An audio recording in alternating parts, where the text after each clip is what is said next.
on some big bucks today. I'll get on the track, big buck, and then we'll down today.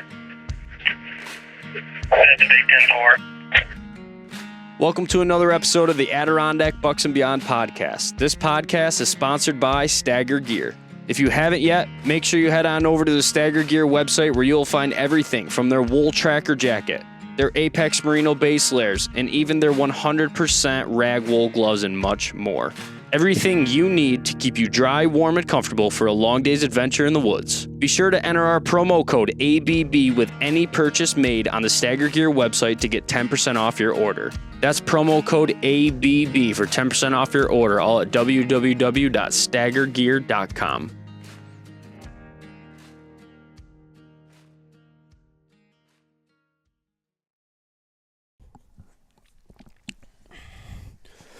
All right, guys, welcome back to the Adirondack Bucks and Beyond podcast. I'm not quite sure we even remember how to do this thing anymore because it's been so long, but figured we'd sit down tonight and just kind of recap some of the stuff that's been going on and my recent trip and what you've been seeing up in the Adirondacks and kind of our plan going forward for the rest of the season. Yep. So it's been a while. Yeah, we haven't done a podcast since I don't even think we did one over the summer. Yeah, I feel like probably since our West Virginia turkey trip. Yeah. It was in April. Yeah. Yep, that was the last podcast we did on the way home from there. And we meant to do some over the summer and just we're not feeling it. But, like, here's the thing. I was genuinely – am I a little loud right now, Brad? Yeah, just a tad. Just a little bit. I'm going to turn myself down just a touch. I was genuinely looking forward to doing this podcast just because we have so much to talk about. But when we like try forcing them and doing them like boom, boom, boom, boom, boom, yep, it just kind of is like, I don't know. Like it feels like same old, same old. I agree. And I think to some extent it's kind of nice when there's I know not everybody feels this way because it's nice to have like consistent podcasts coming out because I'm one of those guys. It's just nice on a weekly basis to have things to listen to. But I kind of like how the Elmers do it where they don't really do a ton of podcasts until deer season's getting closer or whatever. There's just more substance. Mm-hmm. And we can chat during the off season. I'm sure we might do it a little bit this year. Yeah. But it's, I don't know, it's just weird to talk about tracking or doing anything when it's 85 degrees outside and you're still got 4 months to go. Yeah, it's weird right now because it doesn't look like we're getting any snow. Yeah, I am genuinely, that's kind of a weird deal too because this is the first fall where I've kind of felt like we might not get the snow. And it's setting in that, I don't know, if global warming's obviously to some extent, it's definitely real. There's something going on. Right. It's definitely real to whatever extent that it is. And, should we, as time goes on, not get snowfalls, particularly during the fall anyways, yeah, it's kind of a sink of feeling, to be honest with you, because in the past seasons we've struggled on the bare ground, which is normal, the bare ground grind, as we all know it. Mm-hmm. But there's always that party that's like, it's all good because the snow's going to come. And we're going to level that playing field. Yeah. But this year, I don't know. I was talking to Kevin Stone yesterday on my way home from Ohio, and he was saying that it looks like last week of rifle we're going to get some snow. Yeah, boy, it's better than nothing, but it just stinks. You want some at least 2 weeks of snow would be really nice. You really want that early snow. Yeah, we had it last year. Yeah, we had good snow last year. Yeah, so I guess what have you been doing? I've just been working my legs out, honestly. Yeah. I've just been doing a lot of hiking, a lot of scouting, intentionally going deep into places just to get the exercise. You say that, but you've been running into bucks. I have. I've had a couple good hunts. I passed a basket 7-pointer last weekend. I would have been very happy with him. It was a really cool hunt. I jumped him on the backside of a mountain. We had a little standoff for a while. He eventually worked down below me. I caught him rubbing a tree when I could just see it, whipping and waving down there. He was really wailing on that thing. And he'd come right up the mountain right to me. I say the mountain. We were on the side of the mountain. He came 30 yards right to me, and I could have pile drove him. But It was an awesome hunt. But I wasn't ready to be done. I wasn't ready to punch my rifle tag on that particular buck. So, really, though, I am really just scouting. I've seen a couple bucks along the way. I've jumped a couple deer. But I'm just... I don't know. I always want to see what's over the next hill. I always want to find that, I just want to find that sign, that big sign, that undeniable sign, and I haven't found. I found good sign, But I haven't come into that area. I'm like, wow, like I can't move another inch because there's a buck hammering it in here. It's so funny you say that because I want to go back to that when I start talking about Ohio, because John, I'll talk about it when we get to the Ohio stuff, but that mentality is an Adirondack hunter or a big woods hunter to a T.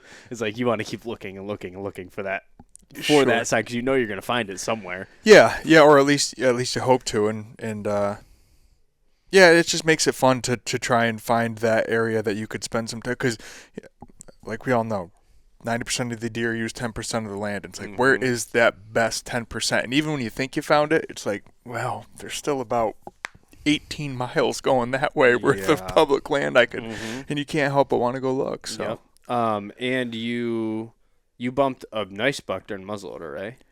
Yeah, I bumped. Yeah, I bumped. I mean, he was no giant, but he was a really nice buck. He came up over. He let me walk right up on him. He came up over this ledge and just did one big bound right in front of me, and that was my look at his rack. And he had a nice set of antlers on him. And by the time I got the hammer cocked in the muzzleloader and kind of figured out what the hell was going on because it happened so quickly, he'd already put a little distance between us, and gig was kind of up. He stood out about 50 yards with some trees between us. Then he went up the mountain. So you've seen that buck, the buck that you passed, which I'll try putting it in this podcast on YouTube if anyone's watching it. Shh. Oh boy. Sorry, my dog's got something underneath the couch here. Oh, yeah, might as well. Yeah, grab that. And Maple is exiting the room. That happens every time.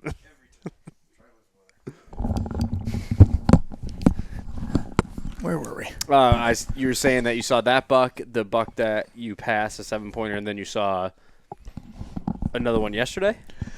Yeah, all I saw was his tail yesterday, but he was in the right spot, and when I walked over to where he was, it just reeked of buck. Yeah. I mean, he clearly had been laying there somewhere. I couldn't see in the leaves like being matted where he had been laying, but I was kind of half still trying to pay attention, make sure he wasn't just standing down below me.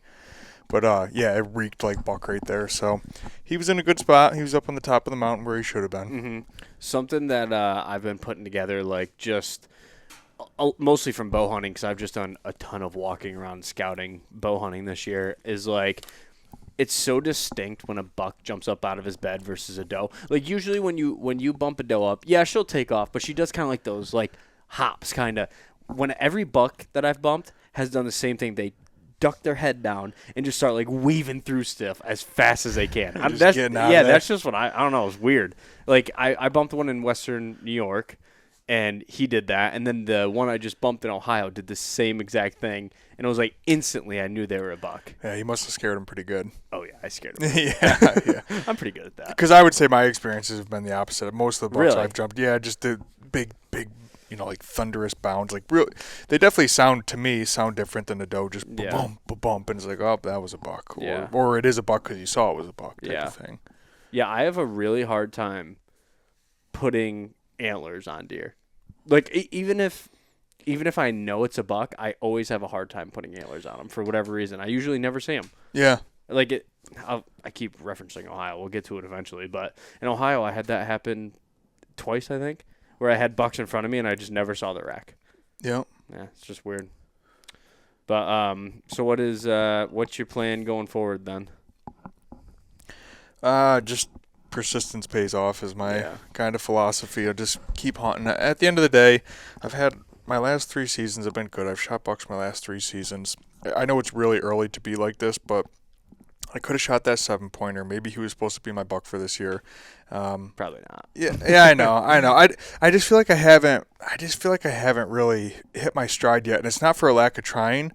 It just seems like for the amount of territory I've covered, I really thought I'd have been in a better position to try and shoot a bigger buck. And boy, it's just I seem to be striking out, and I'm covering a lot of ground.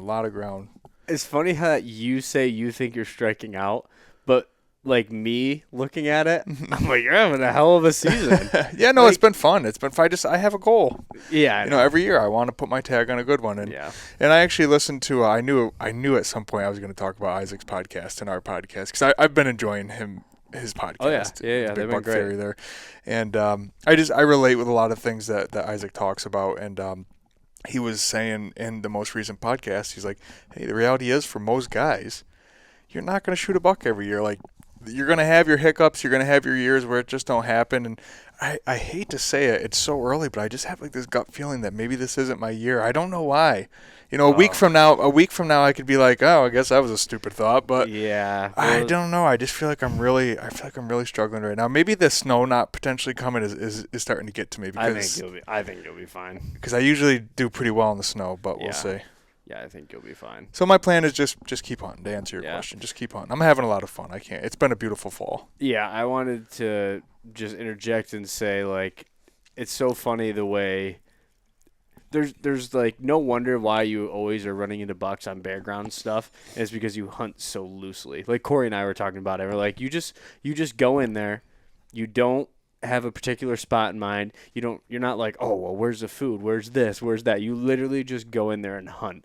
And you run into bucks. Where me, I'm like looking at terrain features, and you heard me earlier in the season. I'm like, well, I want to hunt where there's oaks. I want to hunt where there's oaks. And you're like, no, it doesn't matter. Like, just go hunt. Yeah. And you're running into bucks all the time, and I'm not. No, well, I will say that I do like to look for terrain features, and this is just me personally. It's different. There's guys that would call me crazy, but honestly, I could give two shits about what a deer's eating. I know. I really could. Which is cool. When you say that, it's absolutely crazy to me because I think all the time, like, what are they eating? Yeah, I think if you're hunting farm country and you're like focusing on particular like bed to food patterns or food to bed patterns, like that makes sense to me. Like, what are they eating? Acorns right now? Are they eating alfalfa? Like, what are they? Where am I seeing deer? Where are my cameras hitting? But in the big woods, for me to worry about what a deer might be eating on that particular day, I honestly could care less. I'd rather try and focus on a particular area that interests me and just hunt it. Yeah, I think it has a lot to do with, like, because I just bow hunt so much too, so I'm always thinking like, where's the food? And then, like, especially in the Adirondacks, if there's acorns in the Adirondacks and you're bow hunting, that's a necessity. Like, you need to be in the oaks. So I guess maybe that's. And there's nothing wrong with it. It might be pure ignorance on my part there, because I just don't have much of an understanding about how they go about. I just never really thought about it, man. Like, if I see acorns, I see it. But yeah, I just think you got to hunt at the end of the day. You can't overthink it. That's the worst thing you can do. Yeah. Are you gonna? I know you talked about doing a little bit of sitting. Are you gonna end up sitting anywhere? Man, I've been trying. Still hunting.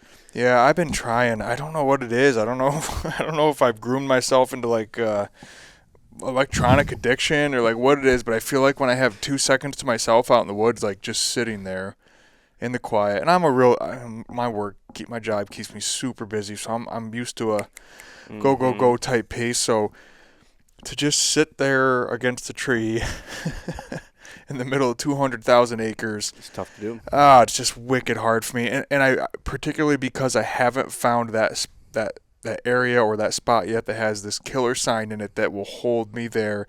And I can talk myself into sitting. Yeah. Honestly, dude, I've been getting like 2 hours of sit, and then I just got to get up and walk again. And it bothers me because I really do want to sit. I just can't, man. I just want to keep moving. It's so hard. Hard. I want to track, dude. Like, I'm built to track. Like, that's what satisfies my brain. I'm sure there's got to be somewhere that gets snow this year. Yeah. Somewhere's got to get snow. So, I mean, even if the Adirondacks doesn't get snow, we could always go elsewhere. But on that same token, I also am type of person that likes to challenge myself. I like to challenge you, like challenge my friends, and in the sense that, like, because I'm struggling with it, it makes me want to force myself to do it now because like I can sit. I'm talking myself out of it. It's a mental thing. I can sit. I used to sit. Yeah. Before we started hunting the big woods, it's all I did was sit when I was bow hunting and stuff. Now all of a sudden I can't sit. So it's because you got them long legs on your boy. I know. They just need to be stretched. I just want to cover some ground, man. But I get cold too. Yeah. I've been getting cold. I'm like, I'm going to have to do something different next year. Well, it's hard how you're doing it too because you're like still hunting, moving around, and then you're like, oh, I'm going to sit. Yeah. And it's like when I go in to sit in the big woods, it's like I have my bag with me. I'm wearing my long johns in with a short sleeve shirt. Right. And then putting my bibs on and a new pair of socks and everything I need for that day. Well, and you're 100% right, and that's what I've thought about is like I'm just not preparing myself to sit. I'm trying you're trying to mix them together, right? And you can't because from a clothing standpoint, there's two very different tactics for doing that. But my thing is, like, one of the best spots I've found so far is 4.75 miles in. Yeah. That was crazy. When you told me you were going in there to sit that day, I was like, God bless you. It's silly, but that's the best sign I found so far in a place that I feel like I could see a buck. But how do you? I mean, am I really going to get into wearing my pack frame with a duffel bag full of warmer clothes to change out of wet clothes? Because there ain't no way to not sweat on 4.75 miles. So it's like there's a balance there. Like it feels like if I'm gonna sit, it's got to be 2 miles or closer to keep things reasonable. But even 2 miles that's a hike. When you're gonna wear clothes that are like a Sitka or something that's gonna keep you super warm. They make them now to where you can just pack them right down, basically, and they weigh nothing. Right. So, like, if you got the right stuff, it's totally doable, and you wouldn't even need your pack frame for it, really. You would just need a nice bag that has maybe a waist belt on it. Right. But, like, my problem is that I carry all the goddamn camera stuff with me. So I have my camera arm, I'm just an idiot. I'm not running only one camera now. I'm running 2 cameras because I didn't. You told me you were done with the cameras. I couldn't stop. I was like, I have to keep running the camera. Now I have 2. I have this camera right here, and then another camera that I run. This one points back at me because I didn't like the quality of the GoPro.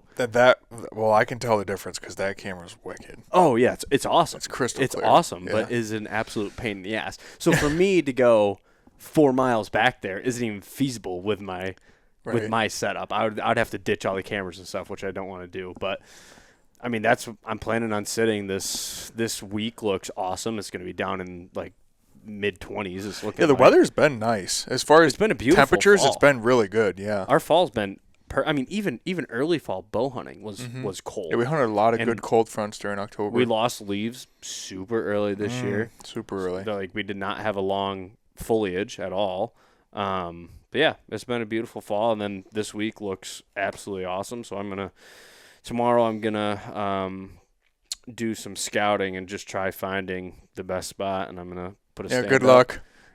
yeah, I know. Yeah, I'm midway through the season. I'm still looking. Yeah, well, here's the thing. I have a good idea because I have previous intel to go in there and look. And I will agree that my most successful hunts so far are on previous intel. Yeah, intel. Places I've been before. Yep, 100%.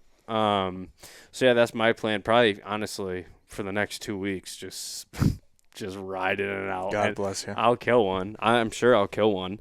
If you can stay there. If I can, I think I can. I'm coming back from Ohio, and I think I can. It was a good prep. It was a good prep. Sitting there, prep. Just going to continue to sit some more. Yeah, so I guess since I'll talk about Ohio. So I went down to Ohio with John from Just Hunt Club, and he has Roy Halford, who was a intern for THP with him, and he was filming. It was really cool to hang out with them, and ton of fun. We tented in Jay Coffee, John's buddy's backyard, and just had a hell of a time. But went down there, was there last year, had high expectations. This was a different area. And how far was it from where you hunted last year? Probably like 2 hours, 3 hours. Oh, I would wow. say. Yeah, it was a pretty good distance. And it's so funny. Last year I went down there and was just totally ready to sit. The first day I got there, I found the sign that I wanted to find, and I sat there and I started seeing bucks. This year we get there, I scout the very first day, jump a buck, find pretty decent sign, and I was like, all right, I want to go find a second option spot. Like, I don't want to just plunk here because I'm here the first day. So next day, scout all day long, and then by the third day, I'm like, I still don't really have anything I really want to sit over. Mm-hmm. And John's like, you just got to sit in it. He goes, this isn't the Adirondacks. He's like, you are trying to find stuff. You're trying to find like the best spot. He's like, and you're not going to find it. He's like, we're in Ohio where there's deer everywhere. Just pick a terrain feature or pick a spot where there's a little bit of sign or does and go sit it. Yeah, that's interesting because it'd be hard to break that habit. I couldn't. My brain wouldn't let me. Mm-hmm. It literally would not allow me. So the third day I went and I sat that spot that I went to the first day. I'm leaving out a part.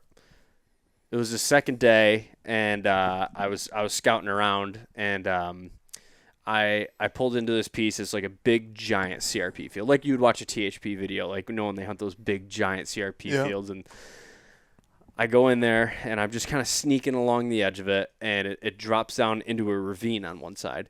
And so I'm just sneaking along, and there's like the greenbrier out there is absolutely unbelievable. It will wrap you up, and you will sit there for 5 minutes trying to pluck it off to get out of it. So I'm doing that the entire time I'm walking through here, not really paying attention. I get wrapped up. I go to take a step, and I crack a twig.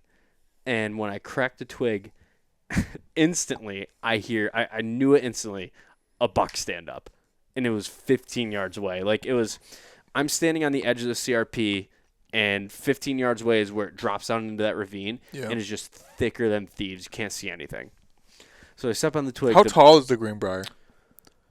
Dude, some of it was like up to my chin, probably. Okay. I mean, so like hedge bushes height type of thing. It's insane. And like looking at it, if you look at it from the side of the road, it just doesn't look like that at all. And you get in there, and you're like, oh my God, this is a sea of just nastiness.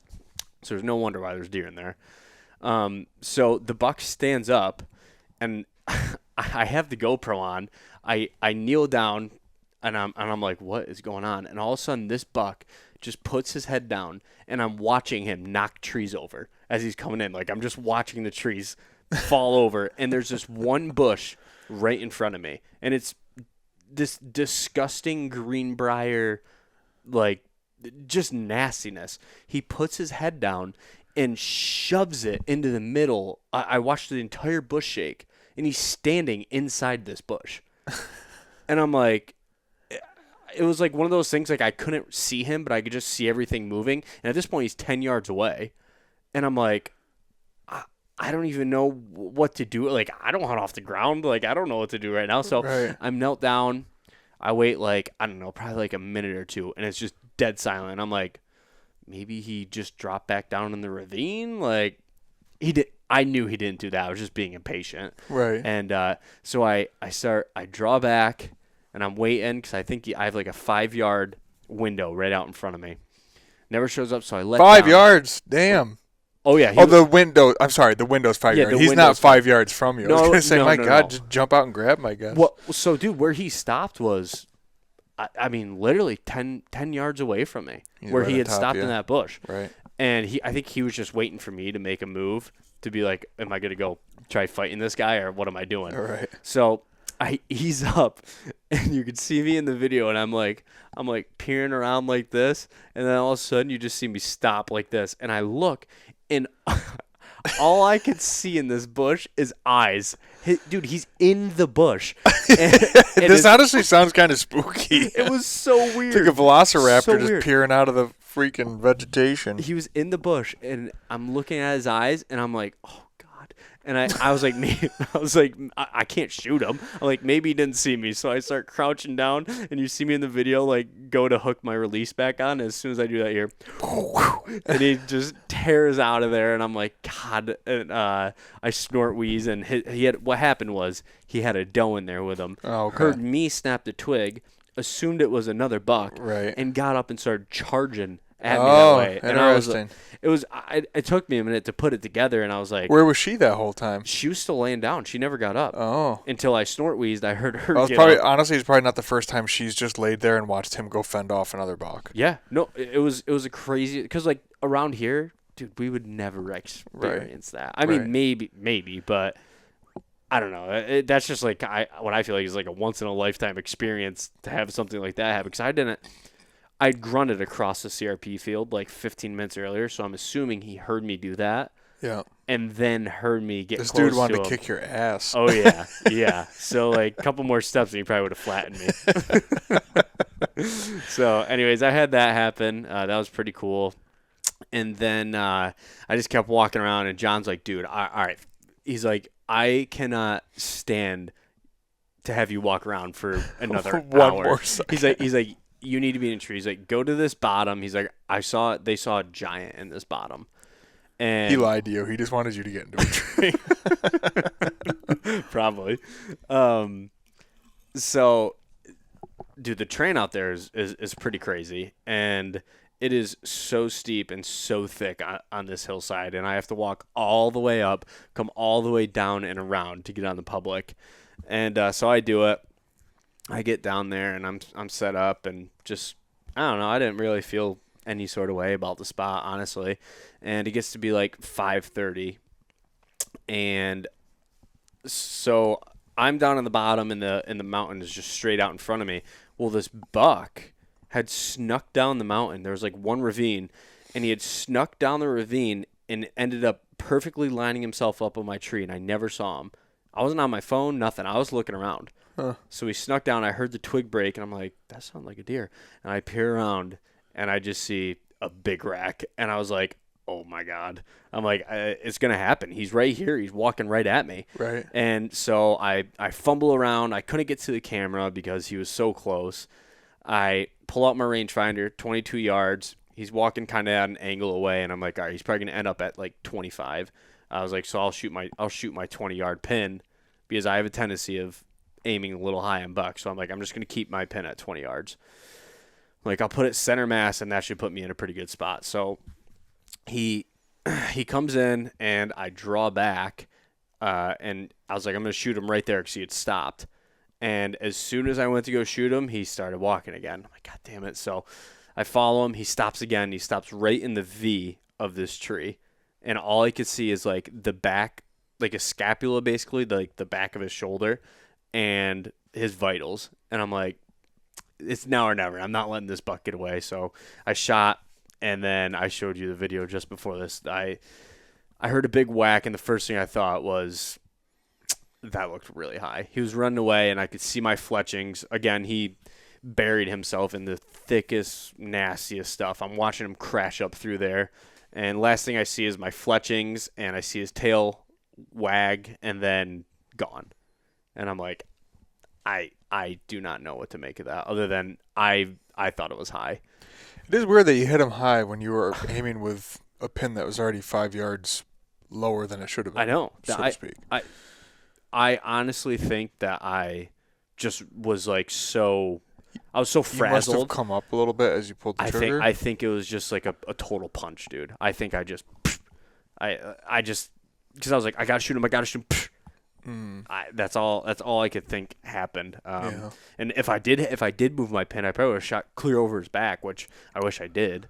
So I hit him, and we end up going back in there like, I don't know, probably like 3-4 hours later, and never finding him. But that really put a damper on my trip, because that would have been my biggest buck with a rifle or a bow. And I have worked my ass off with my bow to shoot a really nice buck. I've shot every day over the summer, made sure my setup is what it needs to be, and to have that happen that hurt bad. So that happened, and then I just rode out the rest of the trip in that spot, and never saw another buck. But that was my Ohio trip, and I don't know, I might try, if I shoot a buck here, I might try going back out there. We'll see. That'd be cool. So, well, nothing kills bucks more than experience, and you have another experience under your belt. 100%. I was gonna post a video last night on our Instagram. I was just the entire way home, I was just replaying it over and over in my head, and I'm like, I'm just gonna take a video and I'm just gonna post it on Instagram, just like talking about it. I'm like, no, I'll wait till a podcast. But I literally said in the video, I was like, I practice nonstop during the summer. I do everything I'm supposed to do, but nothing will ever replace experience. No. And I don't have it. I do not have that experience with the bow. I've shot very few bucks I've only shot one buck with my bow. I've shot a couple deer with my bow, but it's a whole different story when you have a big buck standing in front of you. Sure. And I just don't have the experience. And you've had a couple tough woundings, I guess you could say, like between there was the chance, and then I remember the doe last year, and this buck, and that's nothing. It's not taking anything away from you. It's just you've kind of had a little bit of a journey with your bow that you're working on, and you'll figure it out. It is hard to gather yourself in the moment. It's so hard because with a bow.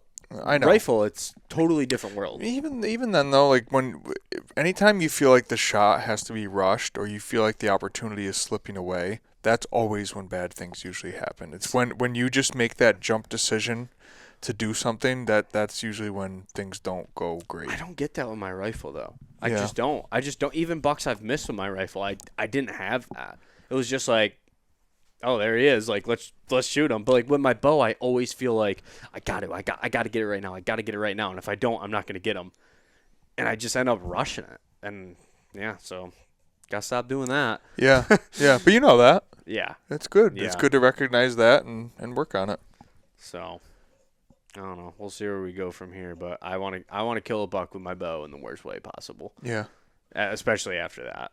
But no, I totally get it. So now we're back in the home turf and going to be running around the Adirondack. Well, not running around, sitting in the Adirondack. I might still be running. Yeah, you'll be running around, but yeah, I mean that's what it's looking like. Seems like people are starting to shoot some pretty good bucks up there, particularly the last week and a half, 2 weeks. Bucks have really been falling. And oh yeah, our buddy Joel just shot a nice one. Yeah, yep. Joel shot a nice My buck. dad shot one. Yeah, I've seen. Yeah. Your dad shot one. That was a great buck. I told him. He's like, who's coming on the podcast tonight? I'm like, we'll get you on there and tell your story. Yeah, he wants to tell the story. Yeah, good, awesome. Yeah. Onwards and upwards, I guess. There's a lot of season left, and hopefully, we'll definitely jump on at least. I would say we'll get at least 2 or 3 more podcasts out between now and the end of deer season. Oh yeah. Just kind of keeping everybody in the loop. Your dad, we'll certainly get your dad on at some point to talk about his buck, and Corey hasn't been on in a long time, but it's so hard. It's hard for you and I just to sit down and do them. Like, it's so much easier when we have a couple other people to just feed off of and tell their story too. Yeah, that and it's pretty easy to like wrap up where our season's at right now. So far as we're still trying. Still just that's the update. We're still it. trying. The only other thing I could talk about would be like my early bow season. You didn't get out much with the bow. I hunted a couple times. You hunted a couple times. You saw that really nice buck. Yeah, I saw really. Who knows what's going on with him? I haven't even set foot out on that property since that because I've just been going up north. But yeah, I had gone to. I went out west in New York. What was that? That had been 2-3 weeks ago now. Oh, easily. Yeah, saw a nice buck out there. Actually saw just a ton of bucks out there, but before that, I had a buck down behind my house. We were calling the Ultra Forky, and he is the Ultra Forky. He is the Ultra Forky. He's a cool buck. Yeah, I'd pull my cameras because there was nothing going on. He looks like an old buck. Yeah. Well, he's got to be at least 4 this year. Yeah, but in classic New York fashion, Bailey puts all this time and effort to make this food plot during the summertime. Mm-hmm. It ends up actually growing beautifully. It's a beautiful little food plot in an area that has no other such a thing in there, other than some cornfields that are going to get chopped and then manure spread on them. No. Guess what they planted? What? Beans. Rye. No, beans. They wouldn't plant beans. They just plant beans in the spring. Yeah, that makes sense. It's a cover crop until next year. Yeah. So I have my food plot. Your food plot and your quarter-acre food plot of rye, and they have a 40-acre field of rye. 2 of them. But my point being is that prior to that happening, yeah. you had this beautiful food plot come in typical New York fashion. There is not a deer in the area that is interested in it. Just does. Yeah. Just does. A couple does meandering through. I rode the 4-wheeler down back today. Just I was pulling some stands and stuff, getting them ready to head up to camp. I'm going to spend the entire week at our camp. And I went down there just looking for scrapes and stuff. And actually, one of the 4 scrapes that I found was in my food plot. Oh, wow. And so I went and one of my cell cams just sucks. It's so old and takes grainy pictures. And I'm like, I'm just going to throw it on that scrape in there. So I have 2 cell cams in my, tiny food plot right now. But I just like seeing, seeing stuff in the food plot. It's just cool. I'm like, I made that. Yeah. I have footage of the entire thing. It was honestly quite the process. Doing it. One of the best encounters you had was with a bear. Yeah. You never would have expected to run into there for the most part. I've lived there on and off. I've lived there for 25 years, my whole life, and never seen a bear down there ever. I was down there. I was probably like halfway through making the food plot, and I'm like, kind of working and when you get the feeling like there's something like something like right there. Yeah. I turn around and I look up on the side hill and I just see like black. I thought it was Bella. I was like, what the hell? What is they're she? very large German Shepherd. Yeah, I have a giant German Shepherd and I was like, what is she doing down here? And then it moves and it is a giant black bear sitting there eating berries on the side hill. And I'm like, what is going on right now? I was like, I've never seen a bear here. So I shoot him off, and I haven't seen him Shoot since. him off. That sounded very close to shooted him off. I did not shoot him off. I shoot him off, and he took off running, and I haven't seen him again. Didn't have him on a single camera, but I will say, he never came back. I will say that if I was in the business of patterning cats, I would be a very successful hunter right now, because you get a couple target house cats, do you? There's this one cat every single day, twice a day, same time, goes by my barway camera down there. Huh. Every single day. Wow. I'm like, an animal's internal time, their internal time, their ability to keep time, is quite strange. Yeah, but no deer. So, well, I bet you that thing's killing like crazy down there. Probably. You're gonna chipmunk safe. Yep. So, got anything else? No, I don't right now. Check back in with me after maybe I've at least tried to shoot at one or something. Yeah. We wanted to hop on here and just give everyone an update.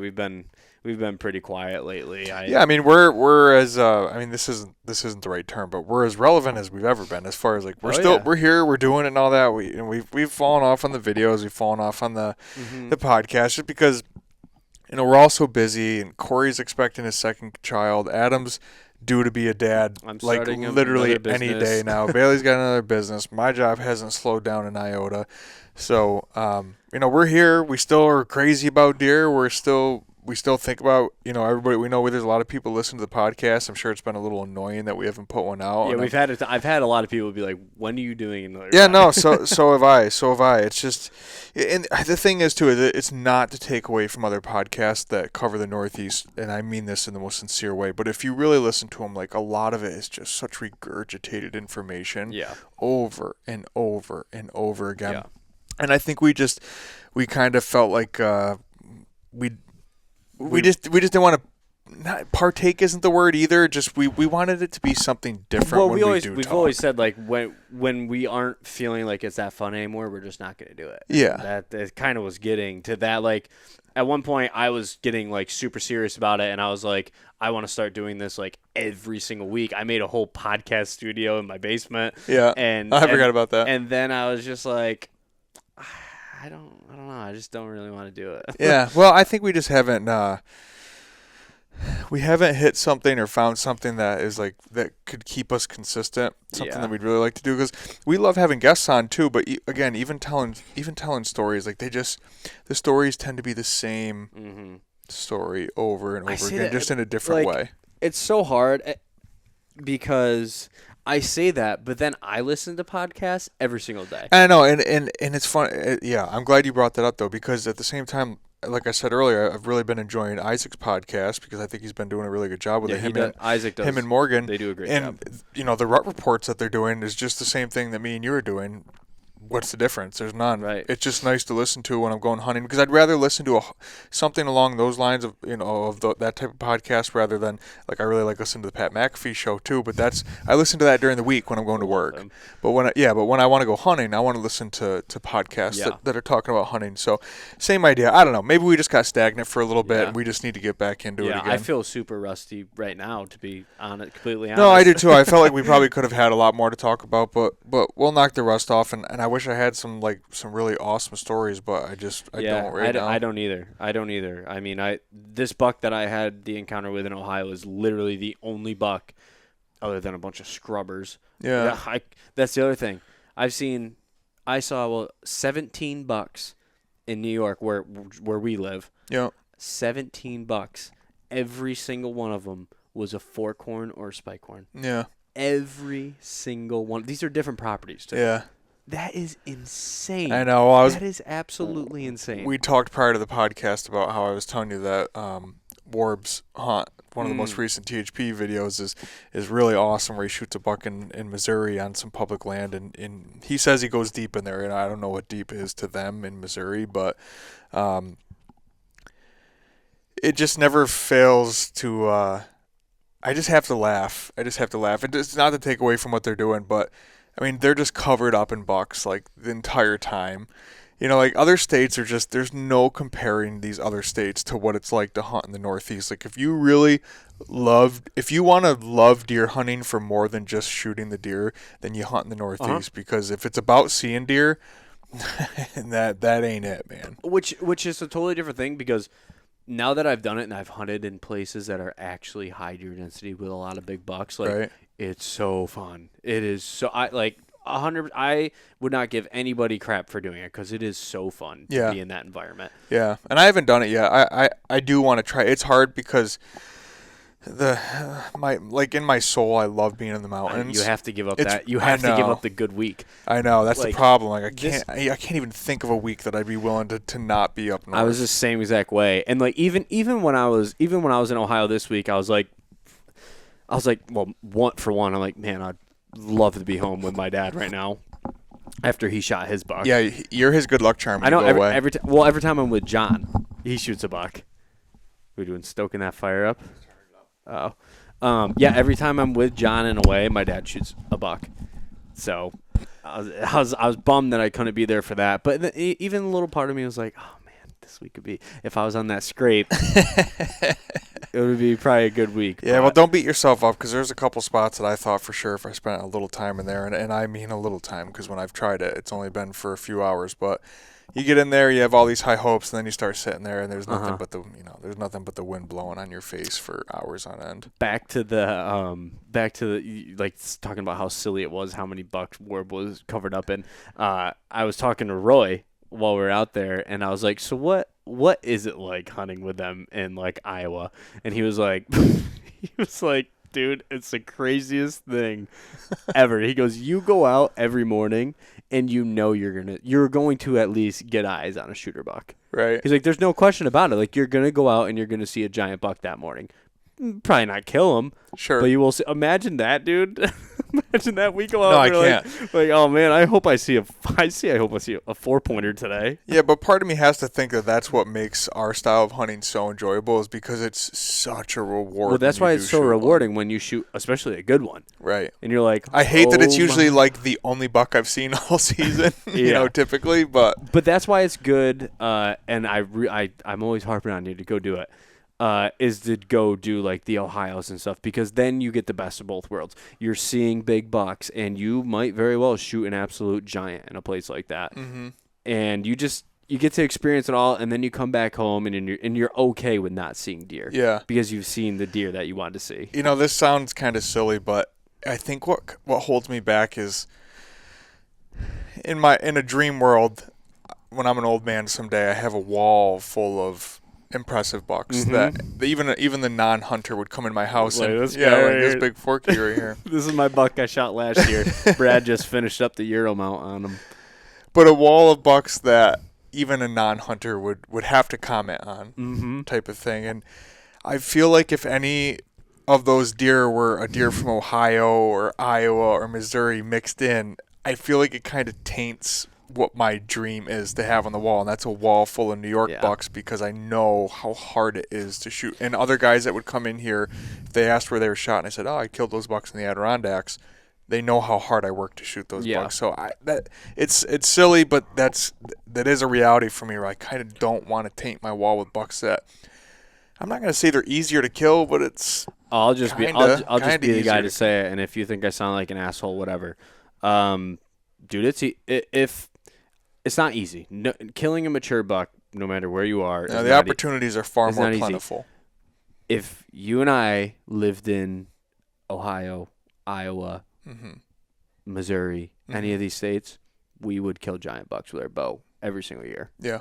You just would. No, I agree. Any of the guys, and you send Isaac out there. You send any of these guys, Connor, like you send them out there, and they're gonna kill a giant buck if they had all year to hunt. Yeah, I think Garrett. No, not Garrett Shuffle. Garrett LaPearl. Okay. I think he just went out to Illinois, maybe or somewhere. I think he's only been out there maybe 2 or 3 days. He's already killed a buck. Yeah.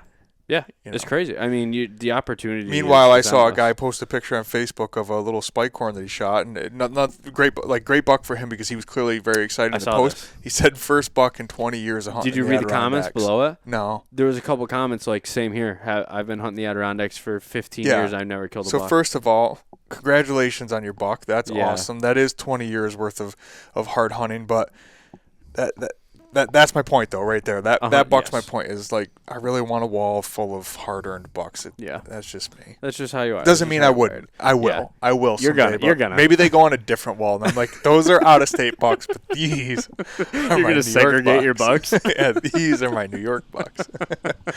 And right now, I only have a couple. So Yeah, well, that wall will grow over the years. Yeah. We'll shoot some good ones over the years. Yep, just gotta keep. Just a matter of time. Just keep hunting, boys. Just enjoy it. Just have fun. The season's moving along, but we still have a lot of time left for us Northern Zone boys. We still have till I think December 6th-ish for the end of rifle. Right? Yeah, and then we'll have another week past that of the late Northern Zone muzzleloader. So we have time. We have time to shoot one. I have my Jersey license too. Oh, do you? Yeah, from turkey season. I Oh, still have cool. all I have to do is buy the tag. So I would assume once everything's over here, I'll probably shoot down in Jersey and just go Awesome. mess around down there, see if I Yeah. can kill a late season buck. The For the New hell of Jersey, a.k.a. the never-ending deer season. Yeah, I think you can hunt to like February down there. You can hunt till I think it's like February 15th or Yeah, that's something like crazy. that. That's You crazy. can in Ohio too. Oh, wow. Yeah, No which I kidding. have my Ohio tag. But hopefully, in a perfect world, I kill a buck with my rifle and my bow this week, and then I go back to Ohio for the peak of the rut. Perfect world, I think you mean dream world. Yeah, I'll keep dreaming. But yeah, anyways. One thing I want to add is if you guys haven't checked out any of the new stagger gear, you should. I mean, that fleece, dude, has changed my life. I'm not joking. Hunting wise, it is the best piece of hunting apparel that I've ever owned. Yeah. The fleece. I wear it everywhere. I used to have my big bulky First Light coat. Yeah. I replaced it with that. That fleece is so warm. It packs down small. Sure. And it's so quiet. It is awesome for bow hunting. Yeah, I love it. We've partnered with Adam in some way, shape, or form in the sense that we promote his products. Adam, we've gotten to know him personally. He's just a really, really awesome guy. Salt of the earth. For that matter, so is Greg. Greg's just The man. Greg's the man. He's such a good guy. But with that being said, I truly enjoy the stagger products. I pretty much am staggered out when I'm in the woods. Everything I'm wearing for the most part is staggered, and I've been impressed by all of it. Yeah, well, I'll just say that I know Adam has worked extremely hard on this line that he came out with this year. I've just been a part of like the filming of it and helping him out on that end, and he's just always telling me these new ideas he has, and that dude, he's a workhorse, and he does a amazing job with his products. He really, really cares about customer response, and he always wants opinions from other people, and you can just tell that he genuinely cares about making a good product for an affordable price. Yeah, and he absolutely. does. Everything he has is affordable. Couldn't agree more. And a great product. Yeah. So shout out to Adam, and if you haven't yet, go check out the Stagger Gear website, and you could use our code ABB to get 10% off. Awesome. Awesome. So I think we'll wrap it up there. Hopefully, I think what we should do is kind of like I know Isaac and Morgan already do it. So I guess we could say we're kind of stealing their thing. But I think it would be cool if, like, every weekend or something, we just hop on and just kind of give an update. Like, what are we seeing? What's going on? I think everybody does it this time of year, anyways, because it's just that's what is relevant right now. I mean, we would do it. We would do it without the podcast. Yeah. So yeah. I mean, maybe that'd be a fun thing to do. Yeah. But maybe we'll check in next week then. Yeah. Hopefully next week. I'll be posting a picture of a buck because I was sitting in the freezing cold all week. So. Let's hope so. But anyways, guys, thanks for listening. Hope you enjoyed that one, and we'll catch you on the next one.